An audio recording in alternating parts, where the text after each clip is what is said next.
Congresswoman Ilhan Omar, I'm going to put one plain question on the table. If the United States and Somalia ever found themselves in a hypothetical national showdown, which side would you want to come out on top? Speaker Mike Johnson's voice in the hearing room didn't boom or preach. It sliced, calm and almost clinical, the way a lawyer talks when he already knows where the record is going. For a moment, the room felt like it forgot how to breathe, like even the air was waiting for an answer that wasn't arriving. Omar sat at the witness table with her attorney beside her, folders stacked like a paper wall, and the posture of someone who had spent hours parrying questions that usually come with an easy exit lane. But this one had no comfortable exit, and everybody in that room could feel it. The silence didn't just exist. It stretched second after second, long enough that you could hear chair legs shift and cameras whirring like impatient insects. The C-SPAN lens caught every micro-movement, her eyes sliding toward her lawyer, her fingers tightening on the table edge, the small start of a sentence that never became a sentence. 10 seconds became 20. 20 became 30. And then the kind of quiet that makes people start counting in their heads took over the room. By the time it hit a full minute, it wasn't just awkward anymore. It was narrative.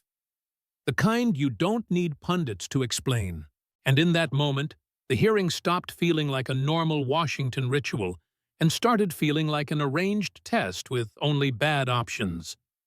The chamber was packed. The press gallery crowded. Members standing because chairs were gone.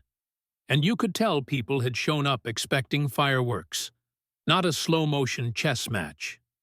Johnson doesn't usually sit in for hearings unless he thinks the stakes justify the calendar space, and the crowd took that as a sign something big was coming. Still, few expected the most devastating moment to be a question delivered without a raised voice, without a speech, without the usual theatrical sugar. Behind Johnson, poster boards waited with charts and timelines, the kind of props that say, "This is going to be about documents, not vibes." To one side sat counsel and investigators, and to the other sat committee members aligned with Johnson, with empty chairs where boycotting Democrats would have been. Empty seats that made the room look less like a debate stage and more like a proceeding. Omar looked camera-ready, turquoise hijab, dark blazer, composed in the way politicians get composed when they know a clip can travel farther than any policy memo. If you've watched enough American politics, you know the routine. Arrive strong, frame the story early, dare the other side to overreach, then leave with a headline that reads, like a victory. She'd survived plenty of public storms before, and her supporters expected the familiar pattern: attack, backlash, fundraising, rinse, repeat. But what made this day feel different was the insistence on paper trails, transcripts, and sequencing. The tone of people who don't want to win the moment so much as win the record. And that's why the quiet after Johnson's first question felt so loud. Because the room recognized the shift from argument to indictment-style implication, even if nobody used that word. Johnson broke the silence without drama, as if he were clarifying a math problem. He rephrased the premise into something even more basic. Omar had taken a citizenship oath renouncing other allegiances and pledging exclusive loyalty to the United States. Did she mean it? Or was it just a script? That phrasing mattered, because it wasn't asking her to rate two countries like sports teams. It was asking whether her sworn words had substance. Her attorney, David Brennan, leaned in close, whispering fast, the way lawyers do when they're trying to keep a client from stepping on a landmine. She answered him quietly, head barely moving, while the microphones caught only the existence of the exchange, not the content. Johnson waited like someone who'd built his day around patience. He didn't rush, because rushing would have implied uncertainty, and uncertainty wasn't the energy he wanted on camera. Eventually, Omar spoke, voice tight, and called the question loaded, saying it didn't fairly reflect reality. Johnson cut back in, not loud, not personal, just blunt. A room full of Americans would know what they'd say right away, so why couldn't she? And when she couldn't offer the simple affirmation he was pushing for, the silence returned as if it had been invited back to the table. From there, Johnson's framing turned sharper without turning theatrical. He suggested that refusal itself communicates something because people avoid easy answers when the easy answer creates a conflict with something else on the record.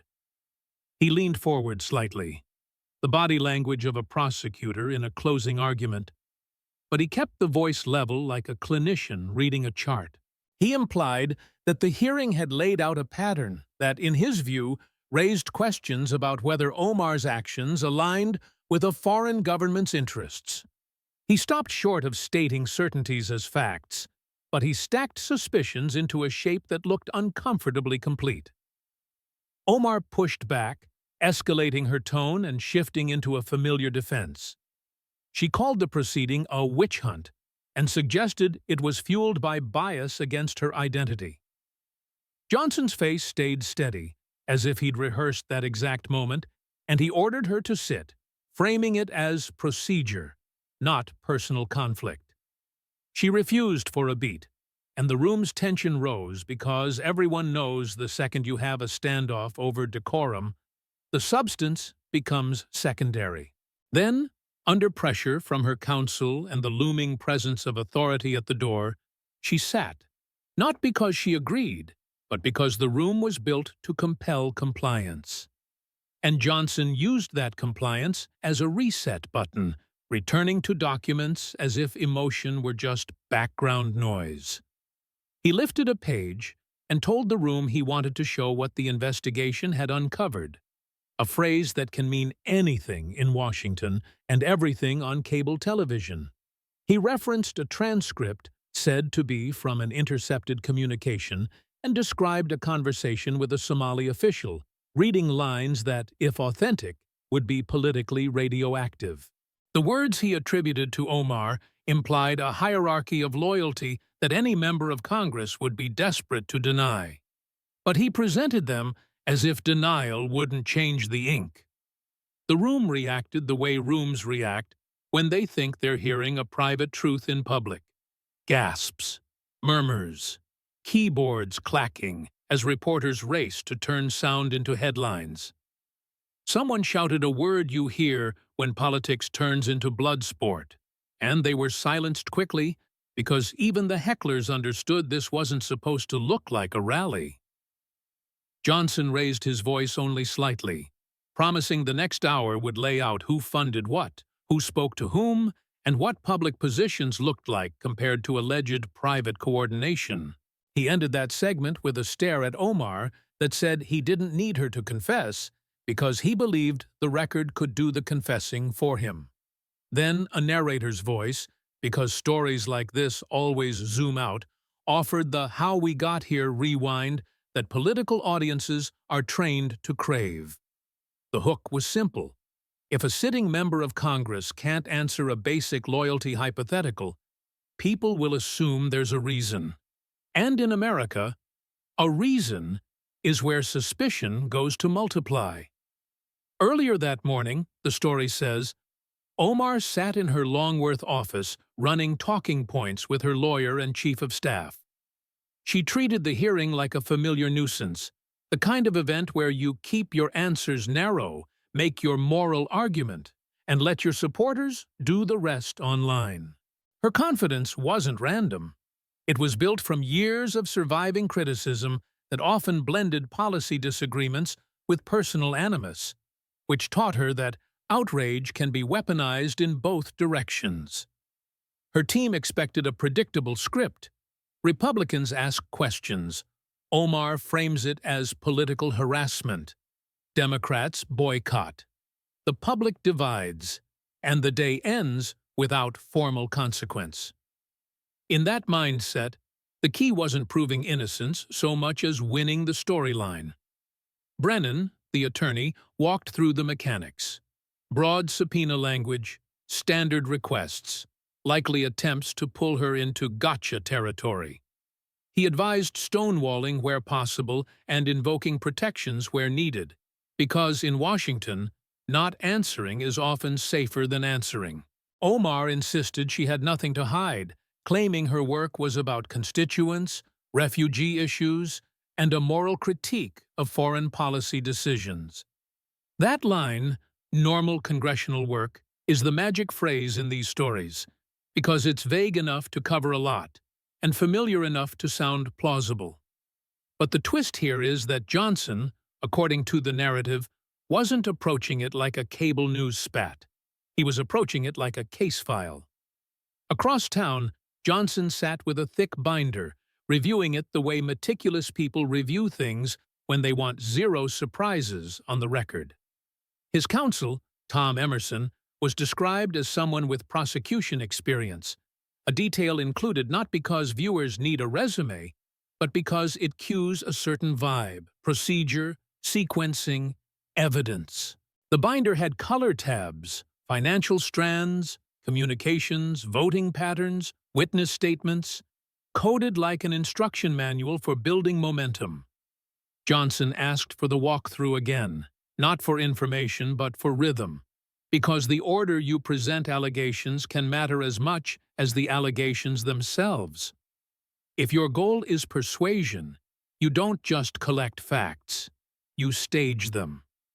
The narrative says the first phase was legal framing. Explain the Foreign Agents Registration Act in simple terms, so the audience understands why coordination is a big word in this room.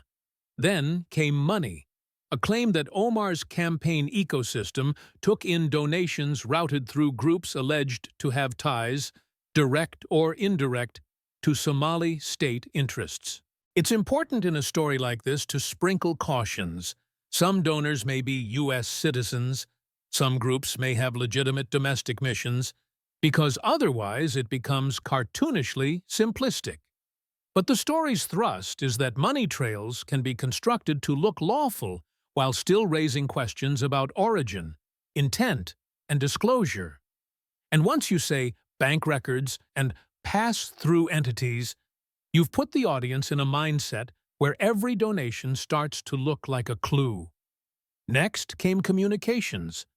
The claim that there were dozens of contacts with Somali officials, some routine, some allegedly not routine, and that a subset was declassified for public use. In the narrative, Johnson emphasizes he can't use everything, which ironically makes viewers assume the unseen material is even worse. He frames it as pattern evidence, contacts occurring close to key congressional moments, so that even neutral actions start looking like part of a larger design. Then comes voting, a tally of votes said to align with Somali government preferences, presented not as ideology, but as statistical loyalty. This is where politics turns into math, and math is persuasive because it looks cold and objective, even when it's framed selectively. Finally, witnesses.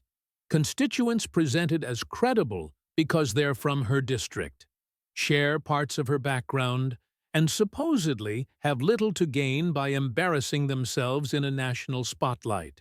One allegedly recorded a conversation in a state where one-party consent rules apply, and the narrative treats that audio as the "you can't spin this" moment. Johnson, according to the script, saves the killer question for last, because you don't ask someone to jump off a cliff until you've built the platform around them. He calls it fair, not because it's gentle, but because, in his framing, it's the natural endpoint of the record he just built. And if Omar refuses, the refusal becomes the clip. Back in the hearing room, Omar arrives with allies and cameras, delivering a statement about persecution and refusing to be intimidated.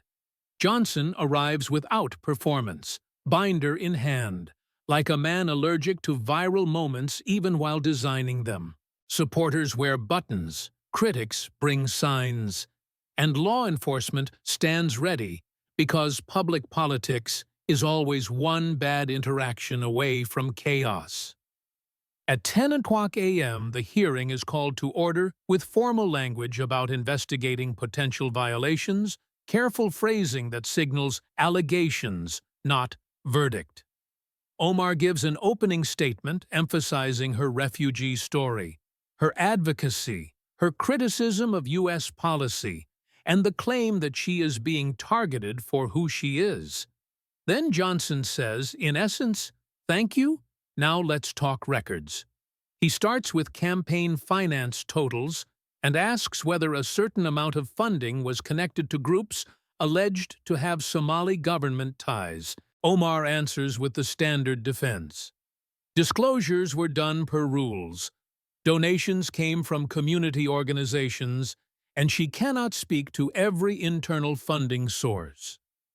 Johnson narrows in on specific groups, describing how money allegedly flowed, and he asks the question that sounds simple but carries 1,000 implications. Where did it really come from?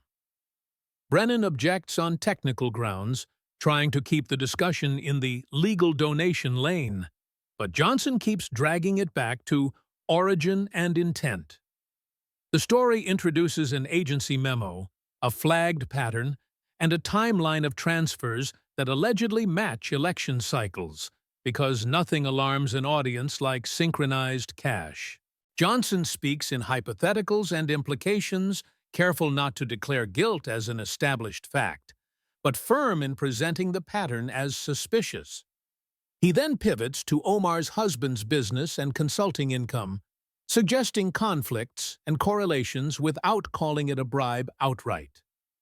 Omar protests that her spouse's work is separate, and Johnson responds with the blunt reality that joint finances and proximity make separate a hard sell to the public. The room responds with that half sound between shock and excitement, the sound of spectators who came for drama and just got fed. From there, Johnson moves to communications, stating a count of contacts that sounds high enough to make any viewer raise an eyebrow.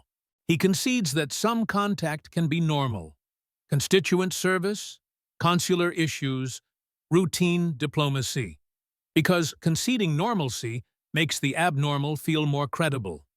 But he distinguishes a subset described as policy-focused, and he introduces transcripts said to be obtained through lawful surveillance channels connected to broader security monitoring. Omar's counsel objects, but Johnson frames it as legally authorized and relevant because her name repeatedly appeared in monitored communications. That framing is designed to make the audience conclude, if her name kept coming up, something must be going on, even though coming up can mean many things. Johnson reads excerpts implying coordination around legislation and messaging, and he presents that as the kind of activity that raises questions about whether registration under FARA would be required. He then references an alleged conversation about a classified briefing, describing it in a way that makes viewers imagine the worst, while still using the careful language of derived information. At that point, even a skeptical listener starts thinking, if any part of this is real, it's serious, which is exactly the emotional channel the narrative wants. Omar says it's out of context, and Johnson offers to play audio, because audio is the enemy of out-of-context arguments. He plays what is described as a clear recording, then turns it off quickly, as if the point is made and lingering would be cruelty. The supposed quote, "America is just where I work," hangs over the room like a bad smell nobody wants to claim. Johnson keeps repeating it because repetition turns a line into a label, and labels are how politics brands people. Omar insists context matters, and Johnson counters that the broader conversation doesn't appear to rescue the meaning, at least in his telling.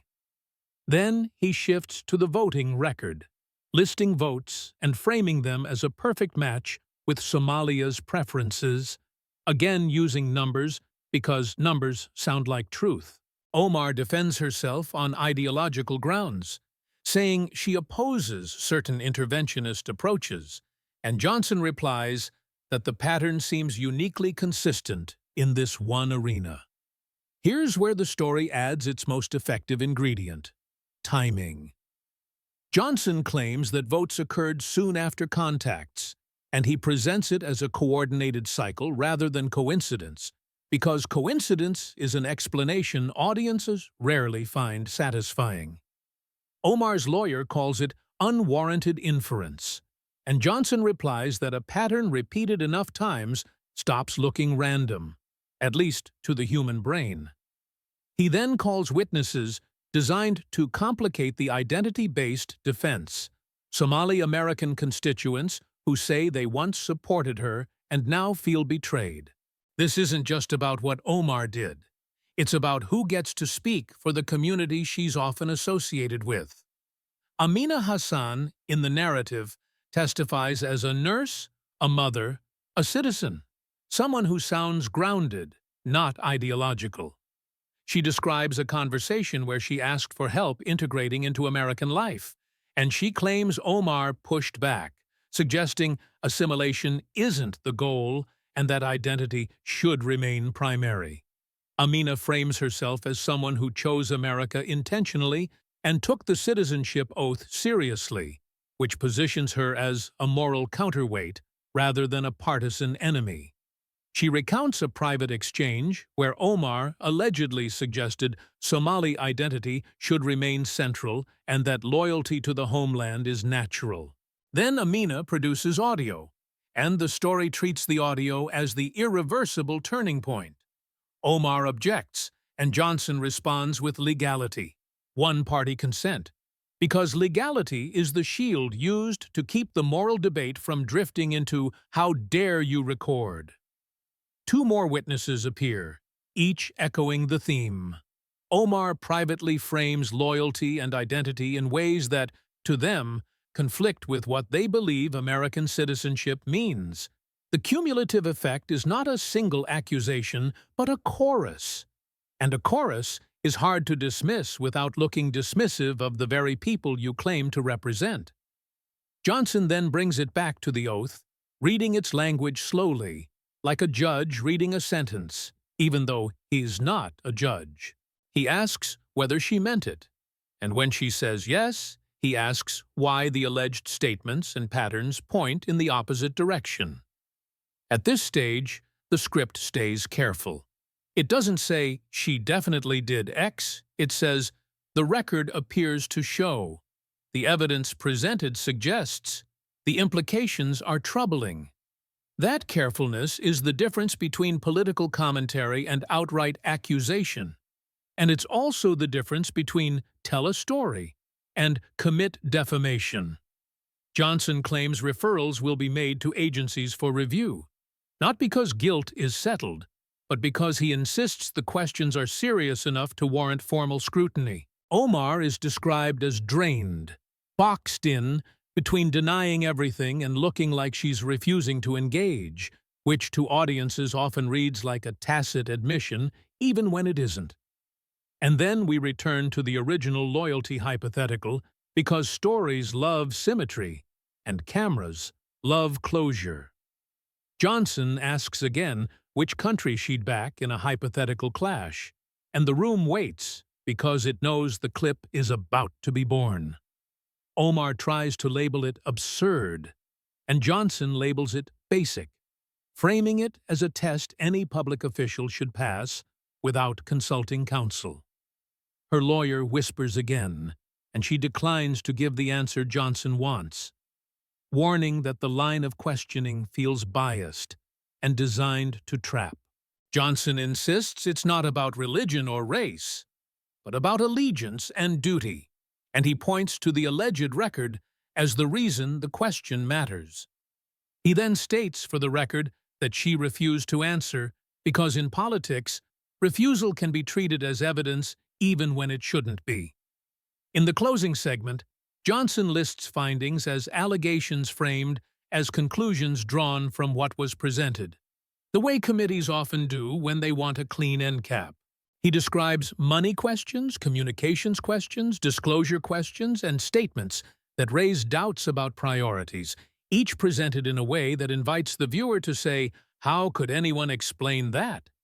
He announces referrals and recommendations for review, because referring something sounds decisive while still keeping the legal burden somewhere else. Omar protests, saying it's a sham, and Johnson adjourns, binder shut. Body language that says, "I came, I laid it out, I'm done." The cameras catch Omar in the aftermath, the stunned expression of someone who expected a fight, and instead got a file folder dropped on her head. Then the story moves to the media cycle, because the media cycle is always the second hearing. Clips spread quickly, especially the long pause, because silence is the rarest sound in modern politics and audiences interpret it like a confession.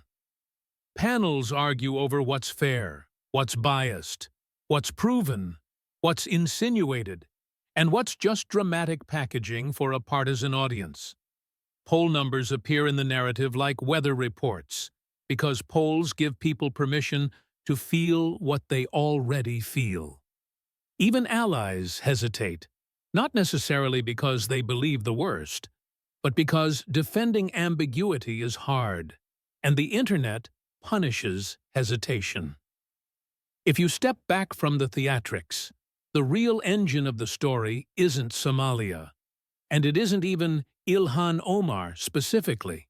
The engine is the American obsession with loyalty tests: who belongs, who doesn't, who can criticize, who must constantly prove devotion, who gets presumed patriotic by default.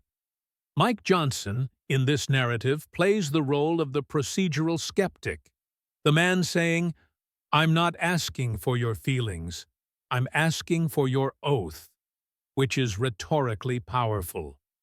Ilhan Omar plays the role of the targeted outsider, saying, "This scrutiny is different when it's aimed at me," which is also rhetorically powerful because history gives it weight.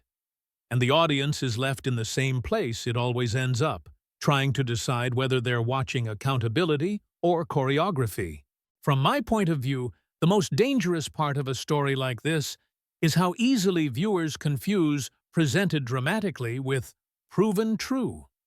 A chart can be persuasive and still be selectively framed, and an excerpt can be explosive and still omit the kind of context that changes meaning. At the same time, it's not crazy for Americans to expect elected officials to answer a basic allegiance question clearly, because the job is literally built on public trust. So the question becomes, are we watching someone refuse because she's hiding something, or refuse because the premise is designed to manufacture suspicion no matter what she says? And if a question is designed so that every possible answer damages you, is it a loyalty test, or is it a trap wearing a tie? What makes the hypothetical clash question so effective is that it turns identity into a binary, and binary questions are catnip for political media. If Omar says, "the United States," critics say her alleged private statements contradict it.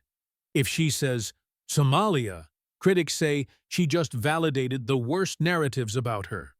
If she refuses, critics call the refusal the answer, and the camera doesn't care which interpretation is fair. It only cares that the moment is memorable. Meanwhile, Johnson doesn't need to prove the entire storyline in a courtroom to win the public argument. He only needs the audience to feel like something doesn't add up. That's why the quiet matters more than any single document in the narrative. Quiet is emotional proof, even when it shouldn't be. There's also a sly irony here that any American who's watched Washington long enough will notice. Congress is full of members who have deep sentimental ties to places their families came from, and many of them speak proudly about those ties without anyone questioning their eligibility to serve. But suspicion tends to ignite when the person under the microscope is already controversial, already polarizing, already treated as a symbol rather than a legislator. Ilhan Omar has been a symbol for years, praised and attacked in ways that often have less to do with her actual votes and more to do with what people project onto her. So when Mike Johnson frames her as the subject of a meticulous case, he isn't just investigating, he's weaponizing the fact that half the country is already primed to believe the worst. And yes, it can also work the other way. When Omar frames the hearing as persecution, she's using the fact that many people are already primed to dismiss scrutiny of her as bigotry, regardless of specifics. That's the ugly symmetry of modern American politics.